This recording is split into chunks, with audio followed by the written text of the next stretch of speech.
Graça e paz, meus irmãos. Evangelho de Mateus, capítulo 7, seguindo o nosso roteiro. Evangelho segundo Mateus, capítulo 7. Hoje, do verso 7 até o verso 11.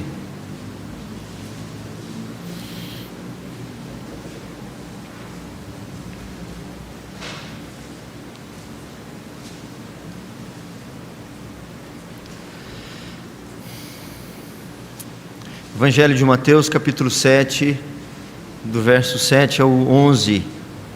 Assim diz o texto: Pedi e dar-se-vos-á, buscai e achareis, batei e abrir-se-vos-á.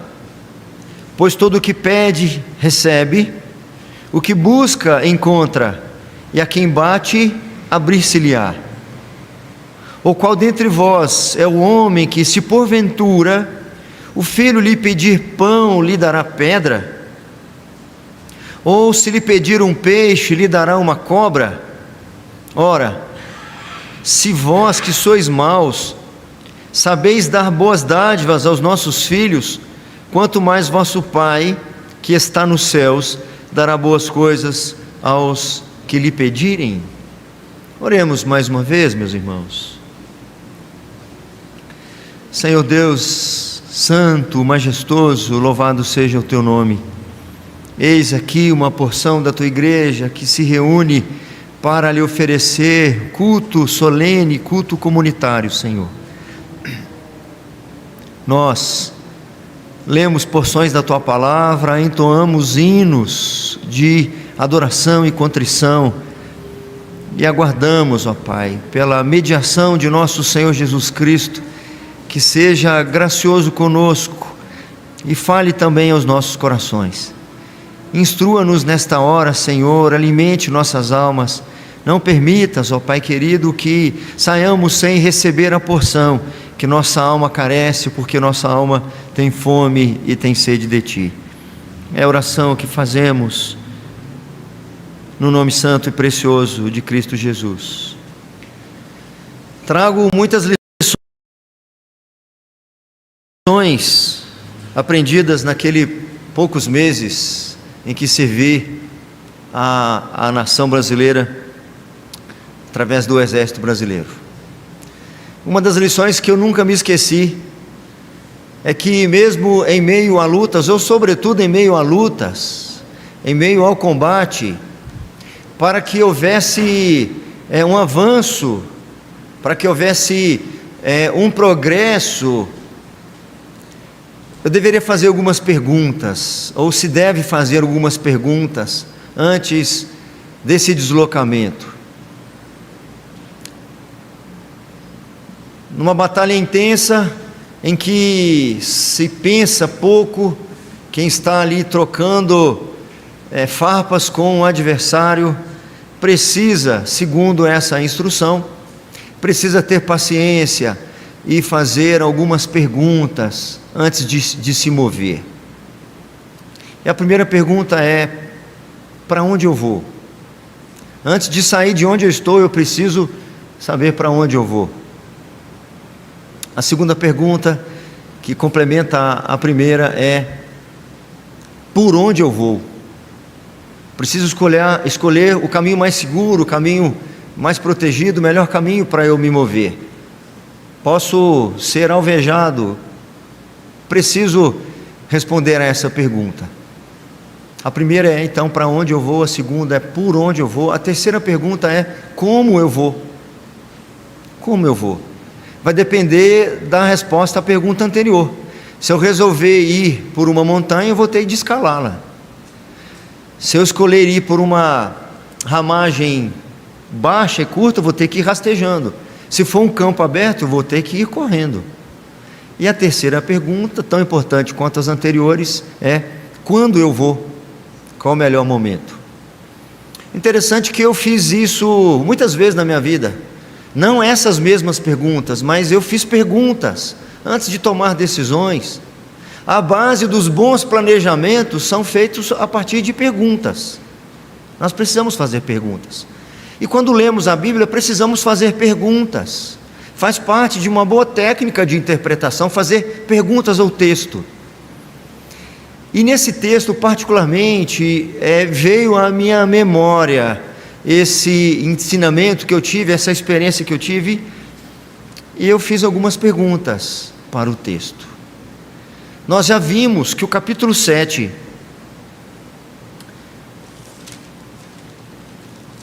do versículo 1 até o versículo 20, o nosso Senhor está ensinando como seus discípulos devem se demonstrar nos seus relacionamentos. Nós já estamos, talvez, cansados de ouvir. Alguns talvez já estejam assim chegando no seu limite, não aguentam ouvir isso mais. Aquilo que eu tenho reiterado praticamente todo domingo, durante a exposição do Sermão do Monte. Nosso Senhor está nos ensinando que ser seu discípulo é ser alguém diferenciado. E nesse capítulo 7, que nós já estamos chegando praticamente à metade dele, nesse capítulo 7, nosso Senhor fala que nós também agimos diferente, nos portamos diferente quanto aos nossos relacionamentos. Vimos nos 5 primeiros versículos nosso relacionamento com o nosso irmão, como ele deve ser. No versículo 6 vimos como o nosso relacionamento deve ser com os cães e os porcos. E hoje, nesses versículos de 7 ao 11, como que deve ser norteado o nosso relacionamento com o próprio Deus. Então, para quem está anotando, tanto em casa quanto aqui, vamos no 1.3, que é a parte de hoje. Nosso relacionamento com Deus. Primeira pergunta que eu fiz para o texto: por que pedir? Se o nosso Senhor está falando sobre relacionamento, e relacionamento com o nosso Deus, nosso Pai, a primeira coisa que Ele diz, para me orientar de como eu devo me relacionar com o meu Deus, com o meu Senhor, é pedindo.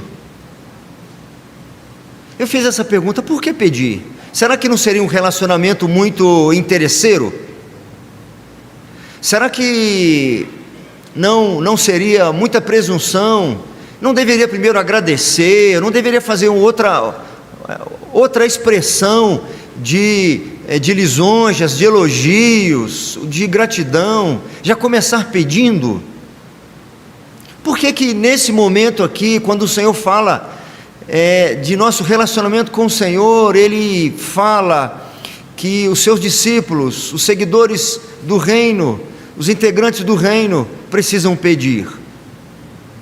Alguns comentaristas dizem que é muito possível deduzir que os discípulos de Jesus, nesse momento, que dentre os muitos ouvintes de Jesus, aqueles que lhe ouviam com especial atenção, aqueles que estavam ouvindo e recebendo no íntimo do seu ser as palavras do Senhor, possivelmente outros a rejeitassem, alguns que as estavam ouvindo com bastante seriedade e atenção, deviam estar nessa hora cabisbaixos, deviam estar nessa hora frustrados, porque eles acabaram de ouvir. Nós estamos há muitas semanas falando do Sermão do Monte, desde o capítulo 5, verso 1 em diante, mas aqueles discípulos de Jesus estavam ouvindo tudo de uma vez só, e o que eles ouviram, possivelmente, fez com que, ou possivelmente eles estavam muito abatidos. Se vocês se lembram, nosso Senhor começou dizendo assim para eles, diz o texto: Ele passou a ensiná-los dizendo: bem-aventurados os humildes de espírito. Dependendo da versão, vai dizer: bem-aventurados os pobres de espírito, porque deles é o reino dos céus. Bem-aventurados são os que choram, Bem-aventurados são os mansos, bem-aventurados são os que têm fome e sede de justiça, bem-aventurados são os limpos de coração, os misericordiosos, bem-aventurados são os perseguidos por causa da justiça. Já no início do seu sermão, nosso Senhor apresenta aqui um desafio, uma contracultura, uma quebra no padrão do raciocínio das pessoas, da mentalidade das pessoas.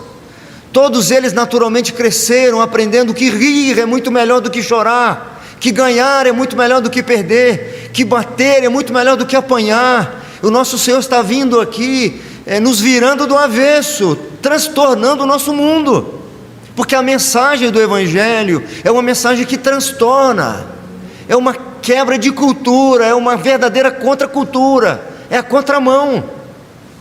Os discípulos vão ouvindo aqui o padrão extremamente elevado e desafiador que o nosso Senhor apresenta. Sabe quem são os integrantes do reino? Não são os que ocupam os primeiros lugares, são os que ocupam os últimos lugares. Sabe aqueles que gostam de ser honrados? Eles não são integrantes do reino. Os que gostam e preferem ser desonrados, aqueles que dão a outra face, aqueles que amam seus inimigos e oram por quem os persegue, esses são integrantes do reino. Está vendo os fariseus como eles oram? Eles são ouvidos pelos homens, porque essa é a intenção deles, mas eles não são ouvidos por Deus. A oração de vocês precisa ser outra, a postura religiosa de vocês precisa ser outra, a justiça de vocês precisa ser outra. Ele vai dizer aqui, literalmente: se a vossa justiça não excederem muito a dos escribas e dos fariseus, jamais entrareis no reino dos céus. Quando ele fala do adultério, quando ele fala do homicídio, e sobretudo quando ele fala sobre os relacionamentos, quando ele diz que os seus discípulos precisam ter um critério de avaliação apropriado e diferenciado. Vocês precisam julgar e vocês precisam medir com o mesmo critério que você quer ser julgado e medido pelo Senhor.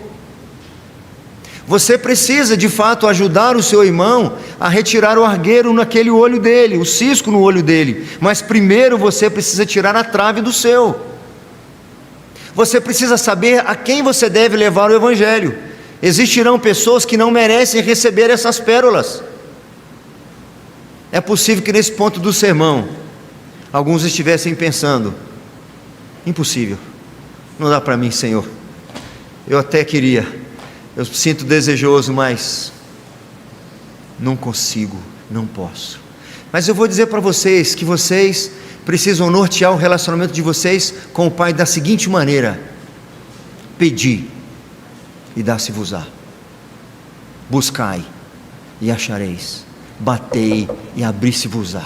Faça isso, peça. É por isso que os discípulos têm que pedir, é por isso que os discípulos precisam implorar, é por isso que os discípulos precisam se prostrar ante o Senhor, porque como diz o texto de João que nós lemos hoje aqui, capítulo 15, quando Jesus diz: sem mim,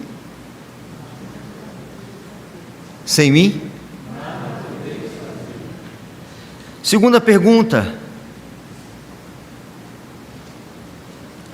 ali está como letra B: a quem pedir?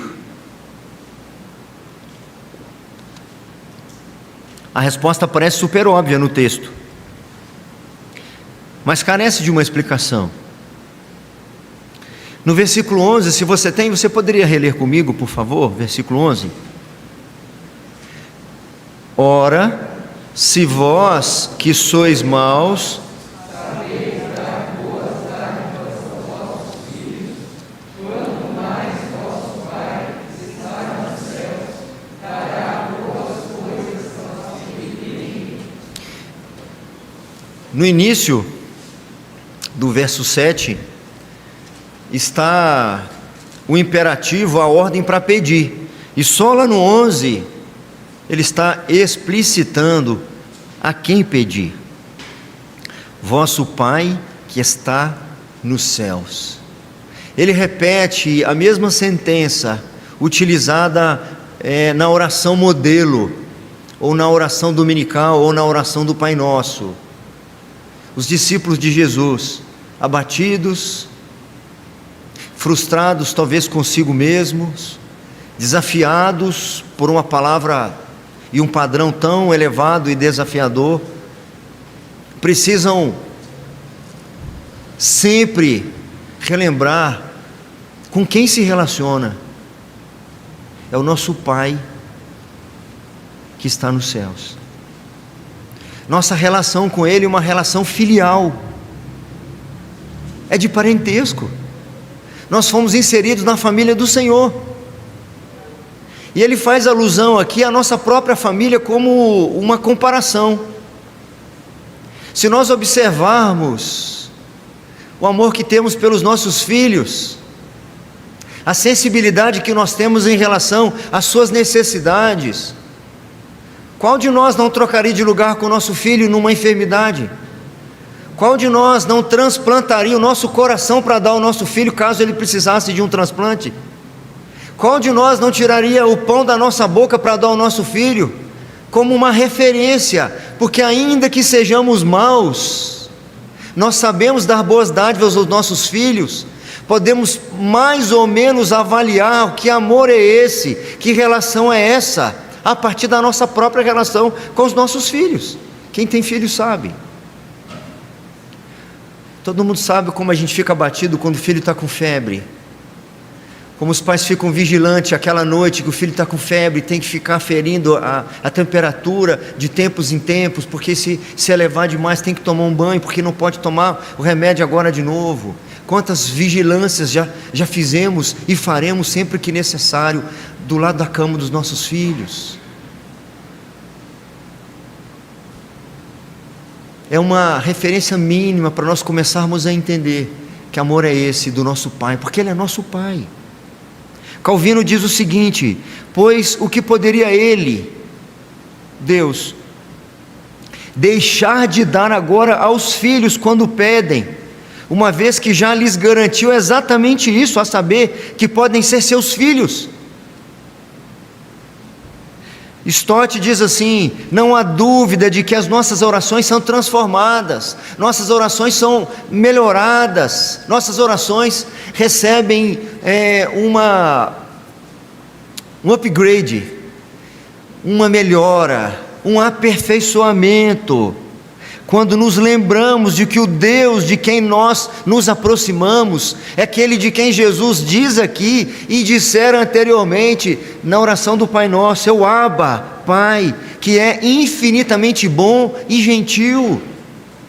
Que o salmista no final do Salmo 100 diz: Deus é bom, sua misericórdia dura para sempre, e de geração em geração é a sua fidelidade. Um grande exegeta bíblico, não é ortodoxo, mas um grande exegeta citado por vários autores ortodoxos, professor Joaquim Jeremias, ele escreve que com a ajuda dos seus assistentes, ele examinou cuidadosamente, abre aspas, a literatura relacionada com a oração dos judeus antigos. Então ele pesquisou a literatura que fala sobre a oração dos judeus nos tempos antigos. Segundo ele, uma literatura grande e rica, muito pouco explorada, mas que em lugar nenhum dessa imensa literatura encontrou esta inovação de Deus como Abba. Nenhum judeu, nem os fariseus, nem as castas mais elevadas da religião judaica ousava usar essa expressão para se referir a Deus. Abba era uma palavra, ainda segundo ele, Abba era uma palavra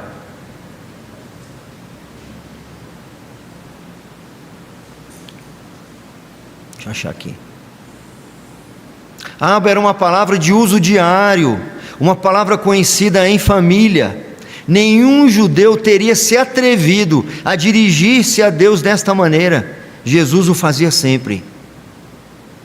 E autoriza seus discípulos a repetirem a palavra Abba depois dele. A quem pedir? Vou usar uma expressão bem simplória, mas não é vulgar. Ao nosso Paizinho que está nos céus. Não é o cara lá de cima, mas é aquele que tem um apreço por nós, que é compassivo, que é longânimo, que é assaz benigno. No nosso relacionamento com o Senhor, essas marcas precisam ser evidenciadas. Pedi, buscai, batei ao vosso Pai que está nos céus. Quantas vezes podemos nos sentir como os discípulos provavelmente estavam se sentindo aqui, por várias razões, pelos combates da vida, pelas decepções desta vida, pelas frustrações variadas, pelos ventos contrários, pelos desertos que enfrentamos, pelas desilusões que encontramos. Meus irmãos, viver não é fácil, viver não é fácil. A nossa caminhada torna-se facilitada à medida que nós a fazemos na companhia do Senhor. Aí sim, é por isso que eu não coloquei esse texto na leitura da liturgia: permanecei em mim e eu permanecerei em vós. Como não pode o ramo produzir fruto de si mesmo, se não permanecer na videira, assim nem vós o podeis dar, se não permanecerdes em mim. Disse Jesus para nós: eu sou a videira, vós os ramos. Quem permanece em mim e eu nele, esse dá muito fruto, porque sem mim nada podeis fazer. Concordo com Stott quando diz que a nossa oração passa a ter um tom diferente. Não é um memorando que estou encaminhando para o andar superior, não é uma mensagem que estou encaminhando e fazendo simplesmente uma petição, para depois colocar uma mãozinha assim no grupo do WhatsApp para responder que eu orei por alguém. Apresentei o nome para alguém simplesmente, apresentei o nome de alguém para Deus simplesmente. É um relacionamento, sabendo que o Deus eterno, que se assenta nas redondezas da terra, é atencioso, amoroso, é o Abba, é o meu Pai, meu Pai, meu Pai. Me lembro de muitas vezes pegar o Mateus chorando. Não dá para pegar ele mais, né? Não dá mais para pegá-lo. Já está do meu tamanho, garoto. E eu falava assim para ele chorando, chegava: aí Paulo Amorim, uma sugestão para você fazer com o Timothy. Papai chegou, papai chegou, papai chegou, papai chegou. Às vezes eu falo assim com ele ainda, eu não vejo ele chorar mais, não sei, né? Mas eu chego assim para orar com ele à noite e falo assim: o papai chegou, papai está aqui. Meus irmãos, quando eu lembro do amor que eu tenho pelo filho, quando eu chego e digo isso para ele, eu penso: é assim Deus comigo. É assim Deus comigo, de estar na minha cabeceira quando durmo, de estar aos pés da minha cama quando estou me descansando, que está à porta quando saio, como diz o salmista: nem o sol nos molestará de dia, nem de noite a lua. O Senhor é quem é a nossa sombra. Ele guarda o nosso entrar, o nosso sair, o nosso deitar e o nosso levantar. Não é possível ter um relacionamento com o Senhor nessa vida para tornar a vida possível, minimamente possível, sem esse relacionamento de pedir, de apresentar diante dele nossas petições. Terceira pergunta, letra C: como pedir?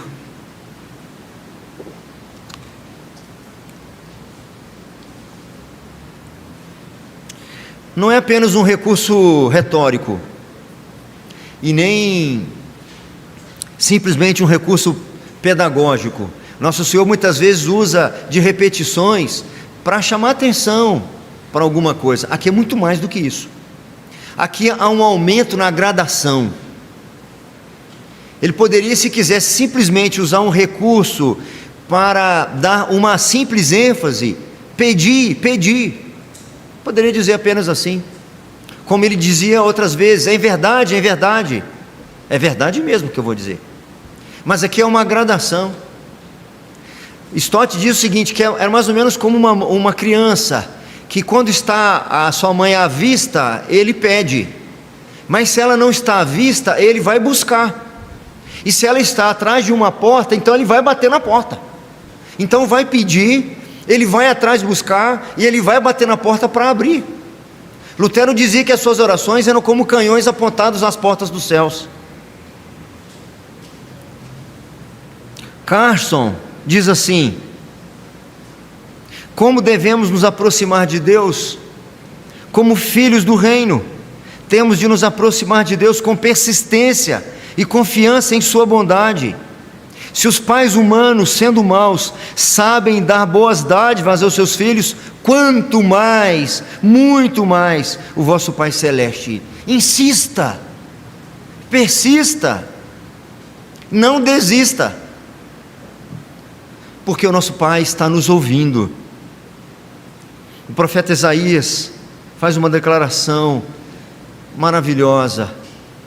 Como boca do Senhor, ele diz assim: acaso pode uma mulher esquecer-se do filho que ainda mama, de sorte que não se compadeça do filho do seu ventre? Acaso isso pode acontecer?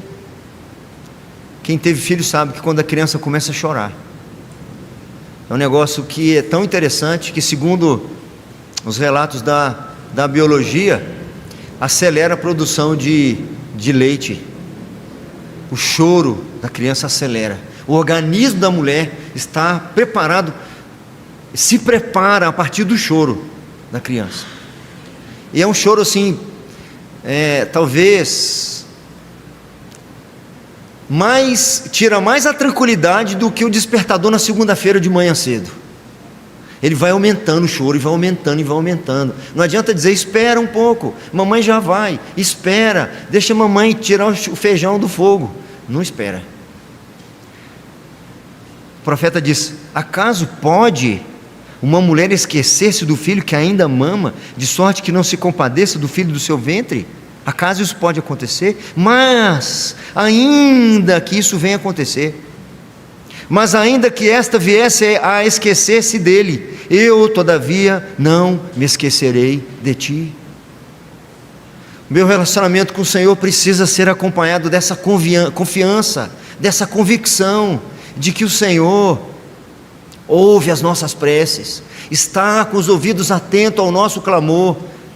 Nós corremos o risco de lidar na nossa religiosidade como todos os outros, uma religiosidade mecânica, superficial, de bater o ponto na casa de oração semanalmente e tocar a vida como se o meu relacionamento com o Senhor estivesse resumido apenas aquele momento de culto. Não é isso. Vocês estão sentindo alguma dor no coração? Vocês estão com alguma tristeza, alguma decepção, alguma frustração? Então faça o seguinte: no relacionamento com o Senhor, apresente isso tudo para Ele. Mas não só apresente, não, insista nisso, persevere nisso. E finalmente, letra D: o que pedir? Está em último lugar, mas é tão relevante a resposta quanto as anteriores. Eu vou pedir você, se você puder, abrir no Evangelho de Lucas, o texto paralelo, Lucas capítulo 11, o texto paralelo.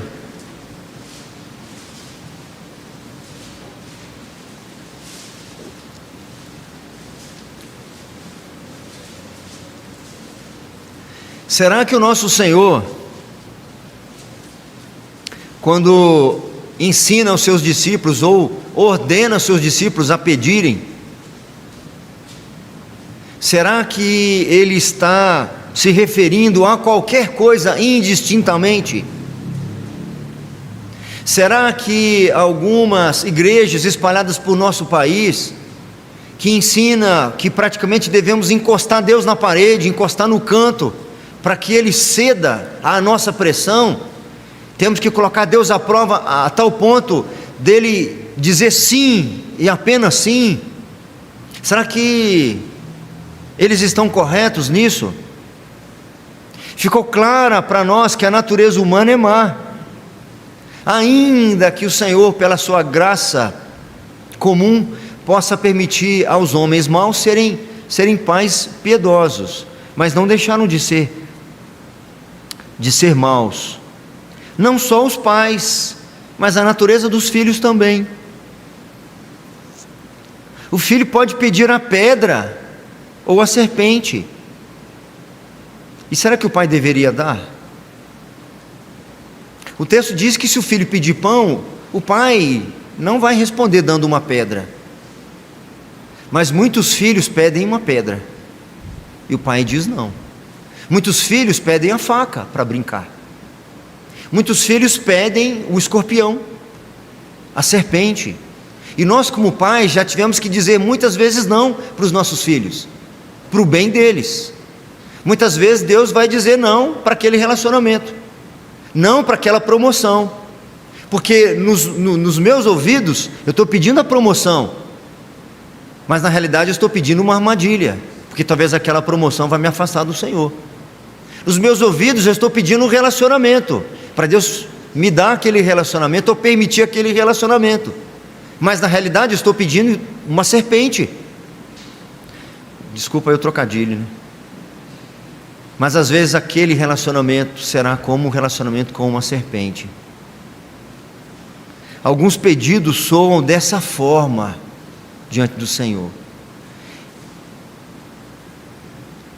Lucas 11, de 9 a 13, diz assim: por isso vos digo, pedi e dar-se-vos-á, buscai e achareis, batei e abri-se-vos-á, pois todo o que pede recebe, o que busca encontra, e a quem bate abrir-se-lhe-á. O 11, vamos juntos? Qual dentre vós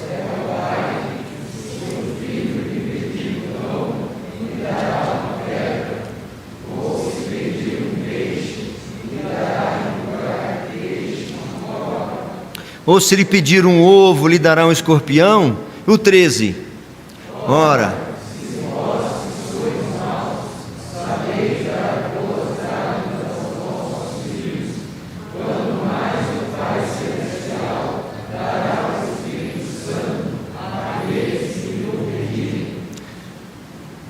o Senhor é específico. Pedir o quê? Buscar o quê? Bater atrás de quê?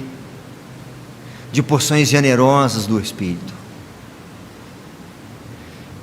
de porção dobrada do Espírito Santo. O que de fato poderia trazer para aqueles discípulos condições de atender às exigências deste Sermão do Monte, a se submeterem a um padrão tão elevado, porque o peso em suas costas está muito grande. Vós sois o sal da terra, vós sois a luz do mundo. Então quando vocês orarem dizendo: Senhor, o mundo está de mal a pior, esta geração está se corrompendo, está se degradando, há uma perversão crescente, a maldade tem nos assolado, vós sois o sal da terra, vós sois os responsáveis por temperar esse mundo destemperado, de conservar esse mundo aputrefado que se apodrece. Mas olha as trevas, Senhor, vós sois a luz do mundo. Que responsabilidade é essa, Senhor? Aproveite o relacionamento com o vosso Pai que está nos céus e peça porções aumentadas do Espírito. Quando eu falo disso, eu me lembro de Abacuque, que no início do seu livro está fazendo uma oração, e a oração é mais ou menos assim: até quando, Senhor, clamarei eu e tu não me ouvirás? Gritarei, olha a violência, a maldade, e tu não responderás, porque a maldade se avoluma, o direito se inverte, e mais ou menos assim, não lembro de qual o texto. Porque me mostras a opressão e me deixas ver o que está acontecendo, e o Senhor mesmo não vem resolver a situação. E ao longo do livro a gente vê que o profeta vai sendo instruído, e ele chega no capítulo 7 e faz agora uma outra oração.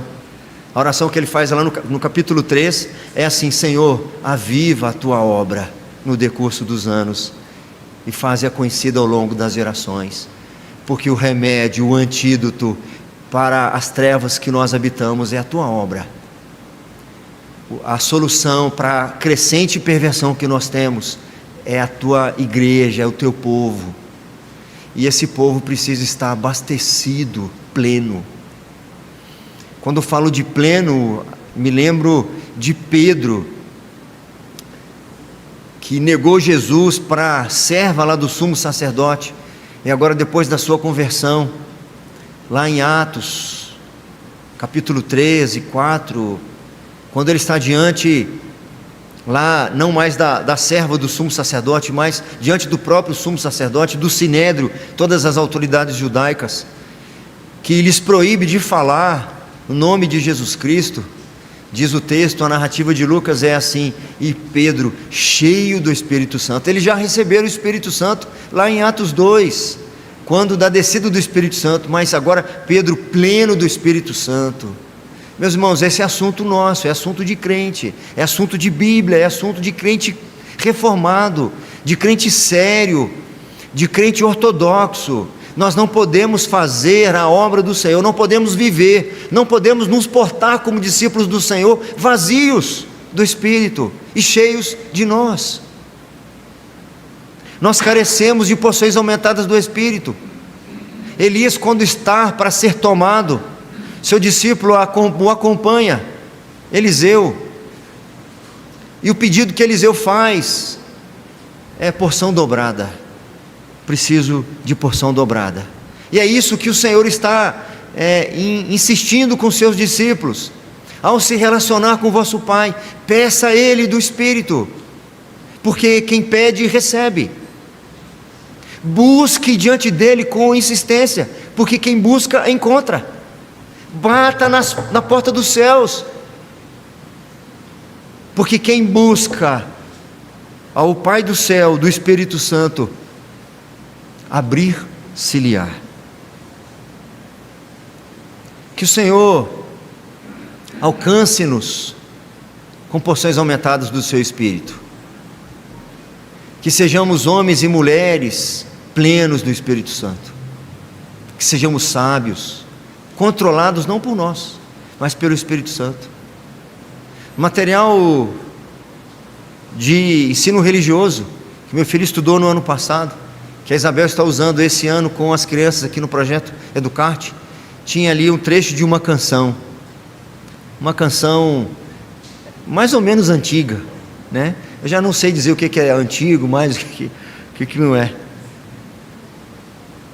mas é mais ou menos assim. Não vou cantar, eu só queria criar essa expectativa. A regente está no primeiro banco olhando para mim, já vai riscar o meu nome da lista do coral, que vai se ter o primeiro encontro dia 4 agora, de março, a primeira sexta-feira de março, às 19h30, estão todos convidados. Mas a canção diz assim, você podia me ajudar para eu não ficar assim, fazendo solo. Espírito, Espírito,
Eu não posso ser controlado por meu temperamento. Entendeu isso? Porque ser discípulo de Jesus é ser diferente de quem eu sempre fui, diferente do que eu fui criado, diferente da minha hereditariedade, diferente dos meus costumes, dos meus hábitos, das minhas paixões e inclinações. Não é só diferente do mundo, mas diferente de mim mesmo. Preciso ser controlado por motivações corretas, santas, bíblicas. Preciso ter minha mente transformada para olhar na ótica do Senhor, avaliar no padrão do Senhor. Não posso mais ter um coração segundo o meu próprio coração, mas preciso ter um coração segundo o coração do Senhor e sentir conforme o Senhor sente, me aborrecer com o que aborrece ao Senhor e não o que simplesmente me aborrece. Não estou aqui preocupado em dizer o que você tem que fazer, mas necessariamente quem temos de ser. Preciso de fato ser uma nova criatura, experimentar uma nova vida em Cristo, liberada das amarras do pecado que tenazmente me assedia, de maus hábitos e costumes que insistem em dominar minha vida, de seguir as rédeas curtas de Satanás, que como um cavalo com um arreio na boca é levado para lá e para cá. Que as nossas ações e reações demonstrem de fato que somos guiados pelo Espírito Santo, demonstrando o relacionamento próximo com o Senhor. As respostas para as perguntas que nós fizemos nos levam a saber que devemos nos relacionar com o nosso Senhor de maneira estreita, constante, confiante, perseverante e dependente.